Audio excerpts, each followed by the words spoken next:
Y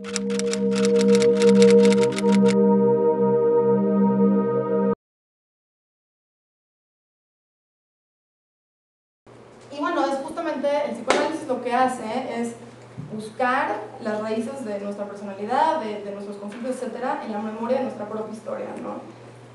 Y bueno, esta frase me parece importante, dice: el modo en el que el psicoanálisis lidia e invierte en la historia del sujeto en el análisis se aproxima mucho al modo en que los judíos obedecen el mandato de Zahor, obligación de la memoria, ¿no? Es bastante interesante esta parte.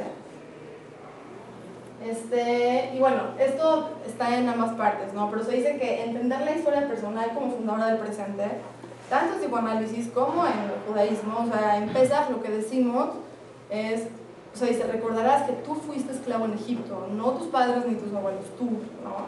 Entonces este tema de recordar la historia propia, ¿no? Para no volver a repetirla. Tenemos también, bueno, que esta celebración de Pesaj está estructurada en forma de preguntas, ¿no? Se dice que la elaboración del pasado para vivir el presente conscientemente, ¿no? Eso sería en ambos temas, eso es lo que buscaría en el psicoanálisis, ¿no? Entender lo que pasó en la experiencia personal para poder vivir el presente de una manera libre, ¿no? Eso nos iría en ambos casos. Tanto en el caso de la esclavitud en Egipto, por ejemplo, yo tomé este ejemplo específico, pero pues hay que entender de dónde venimos, hay que entender qué es lo que pasó para poder tener una vida libre. No es lo mismo que pasa con los patrones en psicoanálisis o en la forma en la que actuamos, etcétera. Pues hay que entenderlo para poder cambiarlo, ¿no? Y bueno, pues eso, ¿no? Hacer consciente lo inconsciente, y desde la conciencia es que se generan los cambios.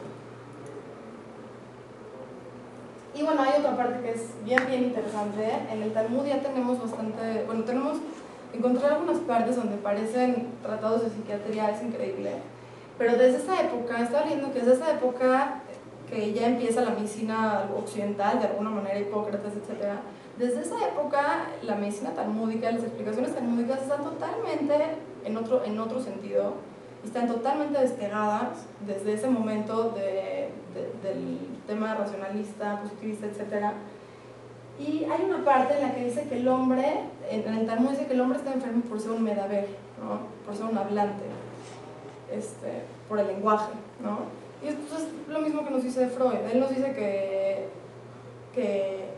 nos curamos a través de la palabra, del discurso, ¿no? Que si estamos enfermos, pues por eso, por nuestra condición humana, por el tema del lenguaje, pues ahí es donde se trata, ¿no? También en el Talmud se habla ya de la validez de la palabra del enfermo. O sea, hay una parte en la que dice que si el enfermo tiene un mal y el médico dice que no lo tiene, se escuchará la voz del enfermo, ¿no? Es bastante interesante, porque dice que el corazón sabe de sus propias penas. Y bueno, básicamente es eso, ¿no?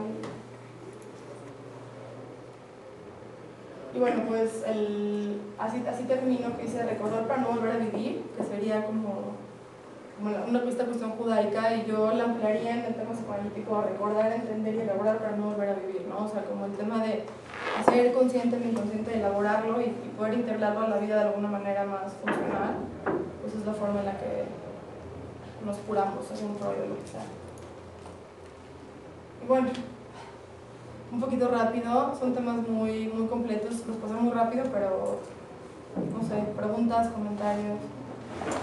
Pues básicamente le estás contestando a Freud que los piadosos sí habían escrito sobre psicoanálisis, solamente no se centró en ello.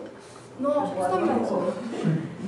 No, o sea, yo creo que, mira, de hecho hay un autor de los que utilizo mucho, Haddad se llama, dice, bueno, de alguna manera podemos decir que Freud estudió Talmud, ¿no? Porque seguramente no, el Talmud, no sé cuántos de ustedes han estudiado Talmud, pero no creo que muchos. Es una obra bastante hermética y bastante, no está al alcance de todos los judíos, y él no era religioso para nada.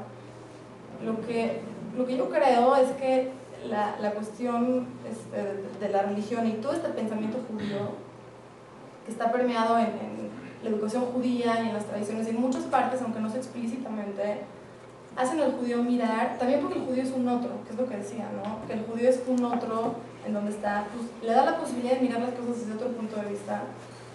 Y bueno, yo creo que eso es lo que pasa con Freud, ¿no? Porque si no hubiera sido un judío ateo, si hubiera sido un judío ortodoxo, no lo hubiera hecho, ¿no? O sea, él era un médico que no tiene nada que ver con la cuestión religiosa, pero que de alguna manera la tiene adentro, ¿no? En su inconsciente, y le permite mirar la enfermedad mental o todo lo que están tratando en ese momento diferente que el resto, ¿no? Esa es la tesis.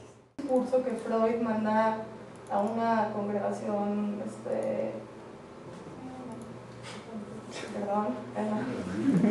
judía cuando ya está muy grande, sale de Europa, me parece que es en Estados Unidos.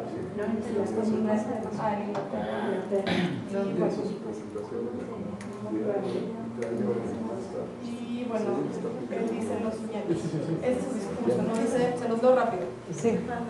Dice, el hecho de que ustedes sean judíos no puede sino resultarme agradable, por cuanto yo mismo soy judío y la renuncia me ha parecido siempre no solo indigna, sino literalmente absurda. Lo que me une al judaísmo, he de confesarme, no sería la fe, ni mucho menos el orgullo nacional, pues siempre he sido un descreído, habiendo sido criado sin religión, aunque no sin el respeto por las exigencias llamadas éticas de la cultura humana. Cuando me inclino a la exaltación nacional, me esfuerzo siempre en reprimirla como algo catastrófico e injusto, asustado como estoy por el ejemplo de los pueblos entre los cuales nosotros vivimos, nosotros los diferentes, los judíos. Pero permanecen del mismo modo cosas que hacen atractivo al judaísmo e irresistibles a los judíos. Cuantiosas potencias sentimentalmente oscuras, tanto más poderosas cuanto más difícilmente dejabanse expresar en palabras. La clara conciencia de una íntima identidad, la secreta familiaridad de poseer una misma arquitectura anímica. A ello no tardó en agregarse la comprensión de que solo a mi naturaleza judía debo las dos cualidades que llegaron a ser indispensables en el difícil sendero de mi existencia. Precisamente por ser judío, me hallé libre de muchos prejuicios que coartan a otros en el ejercicio de su intelecto. Precisamente como judío, estaba preparado para colocarme en la oposición y para renunciar a la concordancia con la sólida mayoría. No está Yo lo que creo es que el judaísmo es una forma de vida, entonces independientemente de que él fuera observante o que lo hubieran educado en el judaísmo como tal, como es una forma de vida, estaba intrínsecamente todos estos conceptos o toda esta filosofía en su ser judío. Exactamente. Es un fuego blanco. Lo que se me hace impresionante es cómo tenemos que, o sea, nosotros como judíos también, como que se nos hace más impresionante que el resto del mundo vaya y vea e investigue y vea que la verdad está en el judaísmo. Pero nosotros como judíos también no volteamos a ver en el judaísmo para ver nuestra verdad, porque es realmente la verdad, ¿no? Entonces, ¿cuántas veces tenemos que asombrarnos de gente, ya sea judíos seculares o no judíos, que se centren en la verdad como lo hace el judaísmo? Entonces es como para reflexionar el hecho de que tenemos nosotros la verdad y simplemente podemos tornar a ella en cuando decidamos. Entonces no tenemos que esperar a que alguien más nos interprete estas cosas, ¿no? Pero sí tenemos la verdad, nomás nosotros. No sé. Pues es la creencia de cada quien. Una pregunta, es que en las últimas diapositivas pusiste que justamente, o sea, como la sanación viene por la palabra, pero pusiste algo, creo que de recordar, ¿no? O sea, que nos permite ya no volverlo a vivir, pero como que recordar justamente implica eso, volverlo a vivir. Entonces, o sea, como, es lo que no... Cada vez que lo vives aprendes. Habla de la infancia. No, o sea, pero por eso, mi punto es como, yo lo vería al revés, o sea, cuando uno recuerda, lo vuelves a vivir, pero aquí estás diciendo que justamente no, que es como para ya poder, ahora sí que dejar esos demonios y seguir, ¿no? Pero, ¿cómo lo manejas en cuanto al Talmud y a lo que leíste de Freud? O sea, ¿se ve así o se toma recordar de otra manera? Es que de alguna manera los principios sobre el inconsciente dirían que hay muchísima información que está guardada en tu inconsciente, que tu conciencia no puede ver, ya sea porque es demasiada información para que la pueda procesar tu mente así nada más, o que para protegerte de alguna manera o lo que sea, pues se reprimió, ¿no? Pero está ahí y lo que te diría es que de alguna manera la actúas.